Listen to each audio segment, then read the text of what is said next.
और सहयोग और जिस समिति का भी सहयोग आदरणीय सरपंच साहब यहाँ कर रहे हैं। हमारे ब्लॉक कोऑर्डिनेटर श्रीमती ज्योति गोस्वामी जी लगातार यहाँ आप लोगों के बीच में संपर्क में, और हमारे सभी साथी मेंटर्स भी लगातार CMCLB स्टूडेंट के माध्यम से, अन्य गतिविधियों के माध्यम से प्रयोगशाला के तौर पर गांव में लगातार आप लोगों के बीच में रहते हैं। इसी क्रम में मध्य प्रदेश सरकार ने माननीय मुख्यमंत्री जी के निर्देशन में पूरे मध्य प्रदेश में आपने सुना होगा कुछ वृंदावन गांव बनाने की पहल हुई है, और उसी क्रम में आदर्श गांव में कर रहे हैं। जो वृंदावन गांव होंगे वो आदर्श गांव होंगे।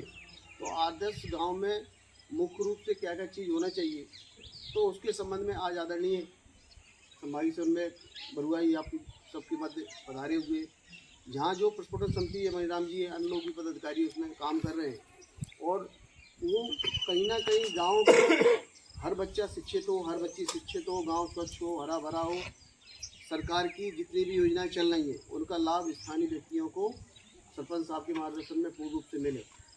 तो उस सारी चीज़ों को और अपन शासन दे रहा है, लेकिन और व्यवस्थित रूप से कहीं कुछ गुंजाइश रह गई है। कुछ सड़कें गांव में रह गई होंगी, कुछ आवास रह गए होंगे, कुछ हरियाली के लिए, कुछ फलोद्यान की स्कीम पे लागू हो, बाग बगीचे का निर्माण हो यहाँ पर, और भी यहाँ अभी मिडिल स्कूल है, हाई स्कूल में कन्वर्ट हो जाए, राशन की दुकान यहाँ पर होगी, उपस्वास्थ्य केंद्र जैसे आरोग्य बनाए, आरोग्य धाम बना हुआ है, वैसे अपने गाँव में ही बने। सरपंच साहब इसकी चिंता कर रहे हैं। तो आप सब लोगों के इकट्ठा और एकत्र और समझता के भाव से यह सब चीज़ होने के बाद ही सारी चीज़ हो पाएगी। और उन सारी बातों को करने के लिए आज ग्वालियर से भी हमारी समय कहाँ है, तो प्रस्फुटन समिति का नैतिक दायित्व आपकी समिति में 10 से 15 जो मेंबर हैं उनको अपन और बढ़ाएं। हर घर में अपना व्यक्ति उस समिति का मेंबर हो, जिससे भाई हर व्यक्ति को मन में चाहत हो कि हमारा काम है रोडों पर, उसको भाई अपन सबको ही ध्यान में रखना पड़ेगा, भाई इसको स्वच्छ करना है। पेड़ों की जहाँ पर लग रहा है पहाड़ आ रहा है, कुछ आ रहा है, तो भाई उन स्थानों को चिन्हित करके एक तो सुरक्षित बच्चों के लिए किया जाए, काम है नहीं, उनका तो काम है ही, लेकिन अपना भी काम है। भाई स्कूल में टीचर आ रहा है तो पढ़ाए, उसको अपने बच्चों को देखने का किसका काम है? भाई अपन देखेंगे बच्चा पढ़ रहा है नहीं पढ़ रहा है। स्कूल में भी कभी कभी चक्कर लगाओ, भाई मध्याह्न भोजन बन रहा है तो गुणवत्तापूर्वक बनना है, कह रही अपना बच्चा जो क्लास में पढ़ने जा रहा है टीचर पढ़ा रहा है कि बैठा है। तो इस छोटी छोटी बारीकी चीज़ों को अपने को देखना पड़ेगा।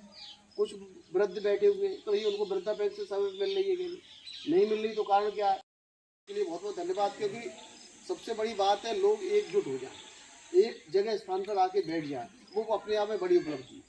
क्योंकि कई गाँव में हम जाते हैं तो मतलब वास्तविकता ये है, गाँव में लोग इकट्ठे नहीं बैठना चाहते, कोई 4 उधर बैठे हैं 2 उधर बैठे, तो उससे माहौल ही नहीं बनता है कभी। तो अपन जब बैठ नहीं रहे तो बेचारे एक जैसे कैसे बनेंगे? तो सबसे बड़ी बात इस गांव के लिए बहुत बहुत बधाई है कि सब लोग जहाँ एकजुट है, वो एक अच्छी बात है। जब एकजुट होते हैं तो अपन दिशा तय कर पाते हैं और उस काम को सफल कर पाते हैं। इसी अवसर पर आप सबने मुझे सुना, इसलिए धन्यवाद। आदर्श ग्राम की ये पहल मुख्यमंत्री की बहुत अच्छी पहल है, और आदर्श ग्राम में अपनी मूलभूत सुविधाएं अपने ग्राम में नहीं, इसके लिए सर हमको हमारे बीच करें सुशील बरुआ जी बताएंगे विस्तार से। आज की इस ग्राम की बैठक में हमारे बीच में जिला समन्वयक मुनीम जी, हमारे सरपंच राजपूत जी, ब्लॉक समन्वयक, प्रस्फुटन समिति, नामांकित संस्थाओं के प्रतिनिधि और हमारे गांव के सम्मानीय बंधु।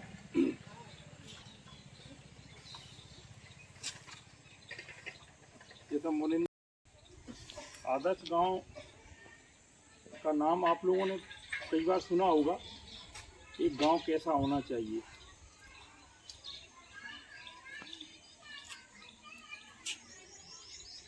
तो सब लोग चाहते हैं कि हमारा गांव अच्छा हो। ऐसा कोई व्यक्ति तो यहाँ होगा नहीं जो ये चाहे कि हमारा गांव खराब हो, बेकार हो, हमारे गांव में बीमारियां फैलें, हम लोग बीमार पड़ें अस्पताल में। ऐसा कोई चाहता है क्या? सब लोग चाहते हैं कि हमारा गांव अच्छा हो, हमारा घर अच्छा हो, लेकिन उसके लिए सामूहिक रूप से प्रयास करने की आवश्यकता है।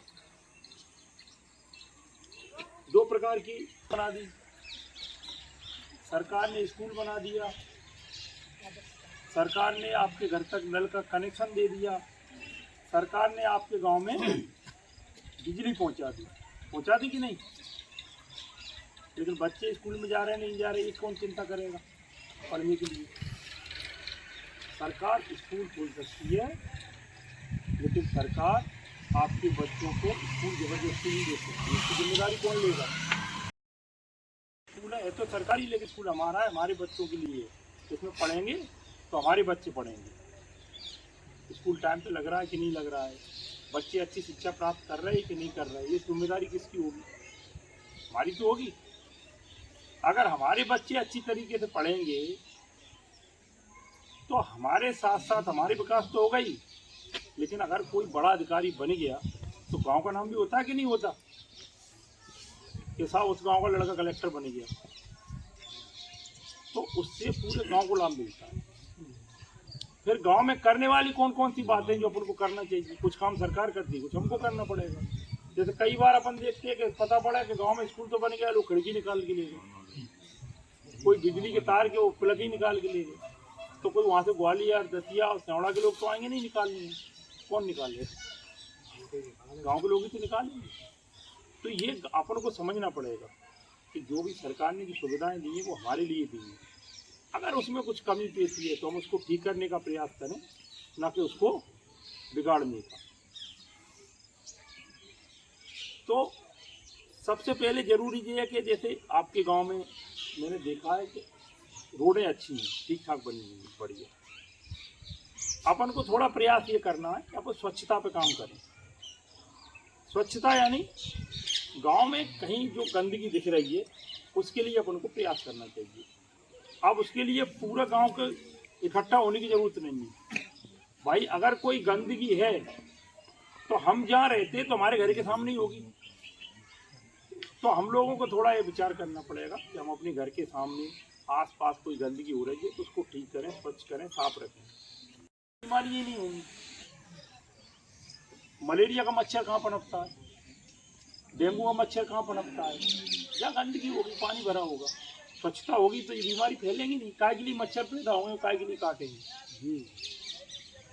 तो ये काम भी हम लोगों को करना पड़ेगा। स्वच्छता पे काम करना पड़ेगा, शिक्षा पे काम करना पड़ेगा, स्वास्थ्य पे काम करना पड़ेगा। और गांव में आपस में जैसे अपने यहाँ कहा गया है कि जहाँ सुमतता संपत्ति नाना और जहाँ कुमतता विपत्ति निदाना।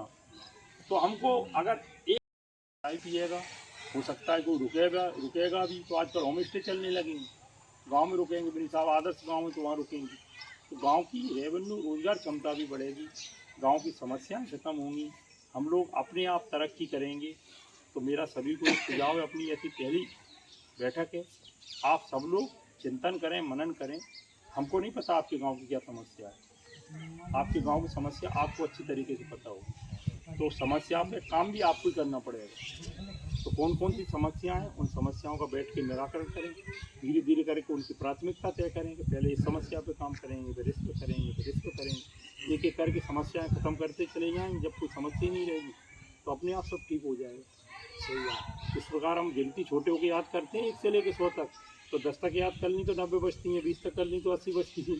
तो ऐसे करके धीरे धीरे पूरी समस्या गांव की समाप्त हो जाएगी और आप निश्चित मानो कि आपका गांव आदर्श गांव के रूप में स्थापित होगा।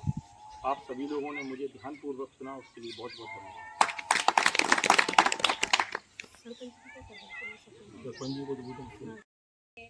सभी अध्यक्ष सचिव एवं हमारे ग्रामवासी व सभी हमारे मेंबर, सभी का मैं बहुत बहुत धन्यवाद करती हूँ।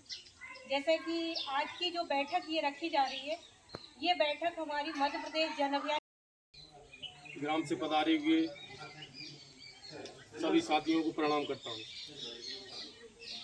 बड़े ही हर्ष का विषय है कि शासन ने आदर्श ग्राम के लिए ग्राम मढ़ौरा चुना है।